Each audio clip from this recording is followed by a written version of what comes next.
Welcome to Heart Echo, the silent heart channel where every heartbeat tells a story the world never hears.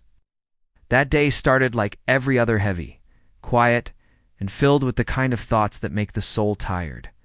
I had spent years, maybe a lifetime, believing that love simply wasn't enough.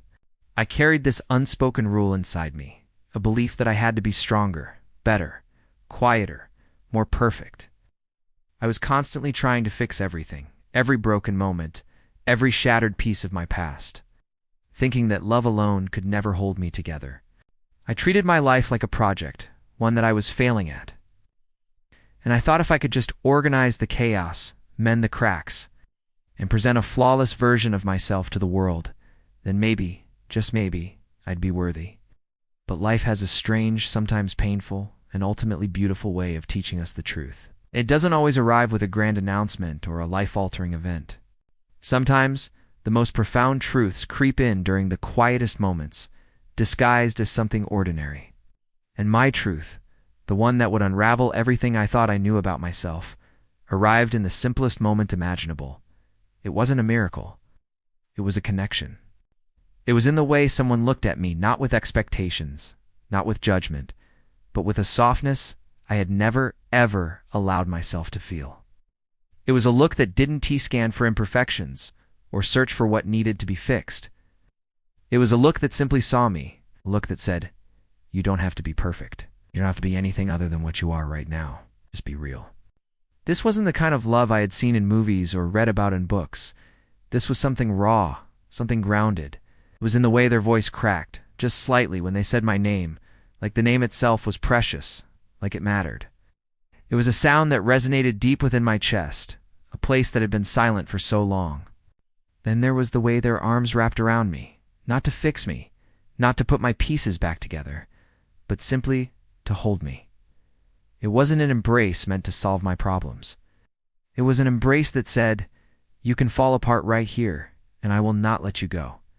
It was a sanctuary, not a workshop. And perhaps the most shocking part of it all was how my brokenness didn't scare them.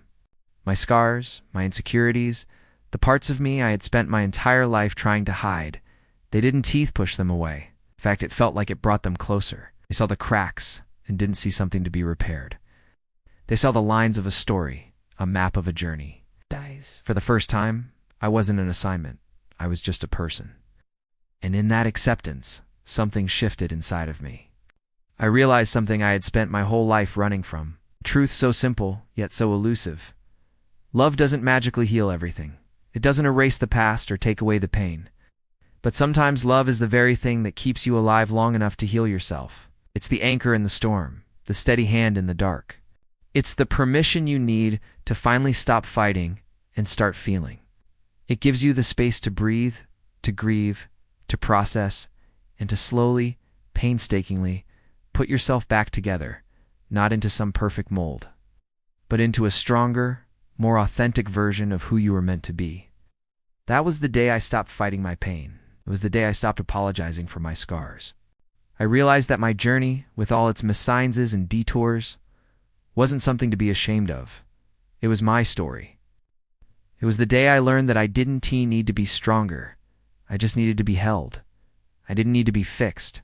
I needed to be seen.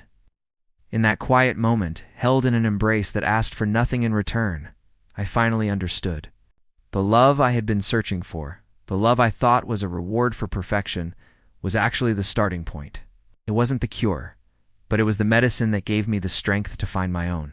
I knew with a certainty that settled into my very bones that love was enough. It had always been enough. If you're feeling lost or overwhelmed, please know that you are not alone. Support is available, and reaching out is a sign of strength. You can connect with compassionate and trained individuals by calling or texting 988 in the US and Canada, by calling 111 in the UK. These services are free, confidential, and available 24/7. Your story matters, and there is hope. Thank you for joining me here at Heart Echo. If this story resonated with you, please consider liking and subscribing for more reflections on life, love, and healing. Remember to be kind to yourself. We'll see you next time.